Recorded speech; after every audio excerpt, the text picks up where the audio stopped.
Ma'am আপনার কাছে একটু জানতে চাইবো যে অ্যাপ্লাস্টিক এনিমিয়া যাদের হচ্ছে তাদের ক্ষেত্রে আসলে ট্রিটমেন্ট প্রোটোকলটা আসলে কীরকম হয়ে থাকে?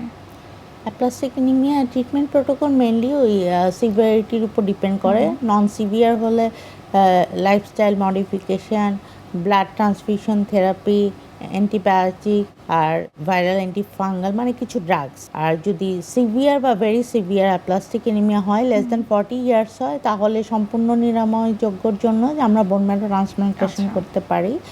আর যদি দেখা যায় যে লেস দ্যান 40 ইয়ার্স বা পেশেন্ট নন অ্যাফোর্ডেবল বা বোন ম্যারো ট্রান্সপ্লান্টেশন করতে পারবে না, তাদের ক্ষেত্রে কিছু ইনজেকশন আছে, যেমন এটিজি, অ্যান্টিথাইমোসাইড গ্লোবিউলিন। আর যাদের হলো গ্রেটার দ্যান 40 ইয়ার্স মানে ওল্ড এজে যারা, তাদের ক্ষেত্রে কিছু ড্রাগস আছে বা অ্যান্টিথাইমোসাইড গ্লোবিউলিন ইনজেকশনটা আছে। আর কিছু ড্রাগস নিলেও পেশেন্ট ভালো থাকে। আচ্ছা, অনেক ক্ষেত্রে রোগীরা কিন্তু প্রশ্ন করে থাকে যে এটা পুরোপুরিভাবে কিউরেবল কিনা। পুরোপুরিভাবে কিউরেবল অনলি ট্রান্সপ্লান্টেশন। আমরা অনুষ্ঠানের একেবারে শেষ পর্যায়ে চলে এসেছি। আমরা অনেক বিস্তারিতভাবে অ্যাপ্লাস্টিক এনিমিয়া সম্পর্কে আপনার কাছ থেকে জানার চেষ্টা করেছি এবং আমাদের দর্শকরা মনে আজকের অনুষ্ঠানের মাধ্যমে অনেক বিস্তারিত জানতে পেরেছে। আবারও ধন্যবাদ জানাচ্ছি এবং শুভকামনা এনটিভির পক্ষ থেকে। ধন্যবাদ আপনাকে, আর ধন্যবাদ এনটিভিকে আমাকে এখানে আমন্ত্রণ জানানোর জন্য। সুপ্রিয় দর্শক, এতক্ষণ আপনারা দেখছিলেন এনটিভি নিয়মিত স্বাস্থ্য বিষয়ক আয়োজন স্বাস্থ্য প্রতিদিন। এ পর্যায়ে আমরা দেখে নিচ্ছি আমাদের আগামী পর্বে কি থাকছে। পৃথিবীতেই বোথ জেন্ডারে ফুসফুস ক্যান্সার 1 নাম্বার, তারপর ব্রেস্ট ক্যান্সার, তারপরে আমার কোলোরেক্টাল ক্যান্সার, তারপরে স্টোমাক ক্যান্সার।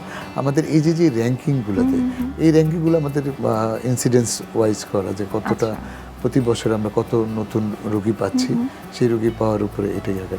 আমাদের দেশে প্রতি বছর যে নতুন কেসগুলো আসতেছে, সেখানে আমাদের বাংলাদেশের পরিসংখ্যানে 1,67,000 নতুন ক্যান্সার রোগ নির্ণয় হয়। বিশ্বের যে কোনো প্রান্ত থেকে যে কোনো সময় এনটিভি জনপ্রিয় অনুষ্ঠান স্বাস্থ্য প্রতিদিন দেখতে আপনারা ভিজিট করতে পারেন আমাদের পূর্ণাঙ্গ পোর্টাল www.ntvbd.com এ।